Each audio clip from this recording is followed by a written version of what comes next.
La madre y sus dos hijos estaban jugando en casa cuando de pronto oyeron que el padre regresaba, así que los tres se colocaron obedientemente en fila y extendieron las manos para que él revisara una por una las palmas y los dorsos, una escena que dejaba claro que los mantenía bajo control mediante métodos extremos. Tras comprobar que todo estaba correcto, le dio una galleta a uno de los niños, y al no recibir nada, la mujer se echó a llorar, pero el hombre le advirtió que no llorara delante de los pequeños y que debía respetar las normas. Aquella noche, la mujer consiguió por fin escapar de la prisión en la que llevaba 13 años encerrada y, al ver coches pasar a lo lejos, entendió que era su única oportunidad de sobrevivir, por lo que corrió desesperadamente hacia la carretera, aunque el destino la golpeó en su momento más frágil y un coche que venía a toda velocidad la atropelló gravemente. Mientras los médicos evaluaban sus heridas, la niña comentó que su madre tenía un tipo de sangre AB poco común, algo que, según explicó, se lo había dicho ella misma. Poco después, la ambulancia regresó al hospital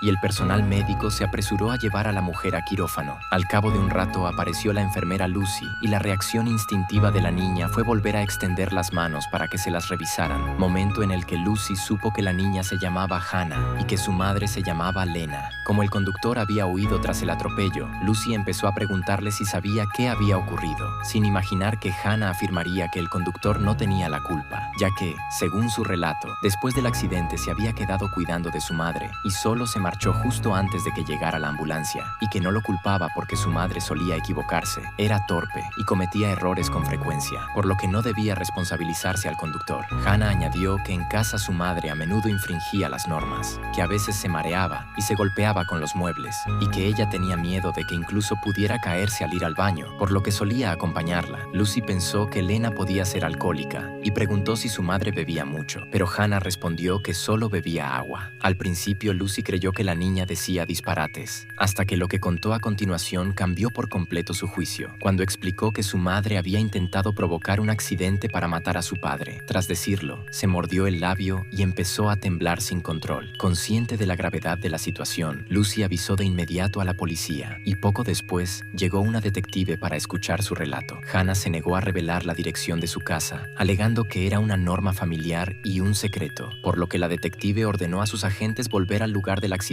mientras ella se quedaba investigando, aunque algo resultaba inquietante, ya que los médicos le informaron de que el grupo sanguíneo de Lena no era raro, pese a que Hannah insistía en que sí lo era porque su madre se lo había dicho, lo que llevó a la detective a preguntarse quién estaba mintiendo. Al mismo tiempo, en la comisaría, otro agente vio el caso en el sistema y llamó de inmediato a un viejo amigo que resultó ser el padre de Lena, y la pareja quedó atónita ante la posibilidad de que la hija desaparecida hacía 13 años siguiera con vida. El hombre ni siquiera terminó de escuchar la explicación y salió con su esposa rumbo al hospital. De vuelta allí, Lucy le dio papel a Hannah y la niña dibujó su casa, pero cuando volvió a preguntarle dónde vivían, recibió la misma respuesta de siempre, que era un secreto y que no podían ser descubiertos. Lucy transmitió esta información a la detective y añadió que en la casa había otro niño y que por el sistema de ventilación dibujado y las normas mencionadas por la niña, todo apuntaba a que podían haber sido retenidos, lo que llevó a la detective a fruncir el ceño y definir la línea de investigación. En el hospital, la operación de Lena terminó con éxito y ya estaba fuera de peligro, pero cuando sus padres llegaron se quedaron paralizados. La madre reparó en una cicatriz en la palma de su mano, como si hubiera recordado algo, mientras el padre insistía en que aquella mujer no era su hija, y fuera de sí, gritó a los agentes que no era Lena y que le habían mentido, marchándose furioso, hasta que justo entonces Hannah entró a ver a su madre, y su aspecto idéntico al de Lena de niña hizo que el hombre se derrumbara, comprendiendo que su hija había desaparecido cuando tenía la misma edad que Hannah, ya que la imagen que ambos conservaban de ella seguía anclada en su infancia. Y aquella mujer que decía llamarse Lena tenía en la palma de la mano una cicatriz idéntica a la de la verdadera Lena, por lo que la detective intentó explicar que tenía heridas en el rostro y que quizás se estaban confundiendo, pero el padre lo negó de inmediato, asegurando que era imposible porque cuando su hija desapareció ya tenía más de 20 años y no se parecía en nada a esa mujer.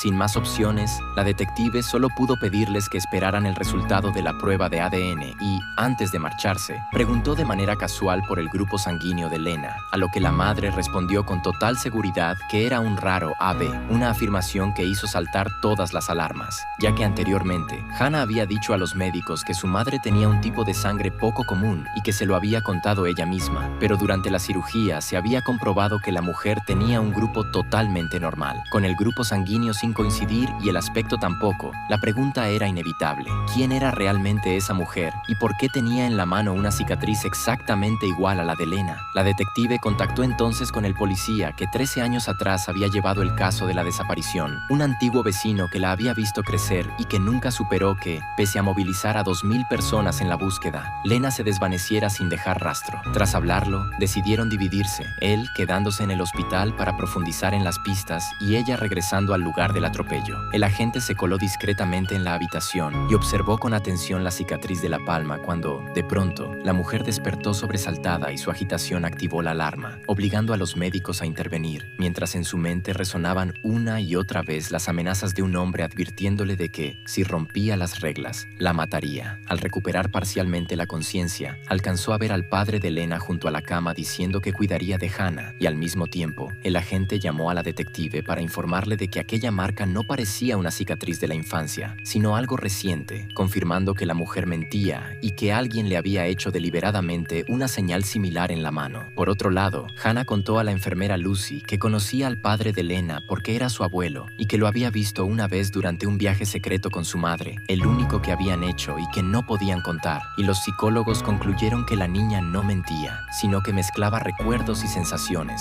lo que indicaba que en su memoria había pistas clave. Esto hizo que el agente empezara a sospechar del abuelo, aunque al preguntarle directamente obtuvo respuestas ambiguas. Más tarde, Lucy llevó a Hannah a ver a su madre, y nadie notó que la niña dejaba en secreto un trozo de cristal en la palma de su mano, mientras le susurraba que siempre estaría con ella. Cuando Hannah se fue, la mujer, que fingía dormir, abrió los ojos y apretó el cristal con una mirada imposible de descifrar. El agente regresó después a la habitación y recordó el pasado de Lena, una joven inteligente y bondadosa con un futuro prometedor que desapareció tras un baile, pidiéndole que, si no era Lena, le dijera su verdadero nombre. Pero justo cuando la mujer estaba a punto de hablar, la voz del adoctrinamiento volvió a inundar su cabeza. Su ritmo cardíaco se disparó y los médicos tuvieron que expulsar a la gente. A solas, ella agarró al médico para confirmar si estaba embarazada. Al mismo tiempo, el padre de Lena vio por la ventana que los psicólogos se llevaban a Hannah a un centro de protección infantil y, murmurando que no podía permitir que volviera a perderla, se subió al coche y los siguió. En el lugar del accidente, la policía inició una búsqueda a gran escala con perros y encontró restos de ropa de la mujer enganchados en una valla, al otro lado de la cual se extendía una zona militar de acceso restringido, donde no podían entrar sin autorización. Pero la detective insistió una y otra vez en que dentro había un niño de 8 años esperando ayuda, y tras dudarlo mucho, el jefe del operativo decidió entrar por la fuerza, sin saber que apenas unos minutos después todo iba a torcerse.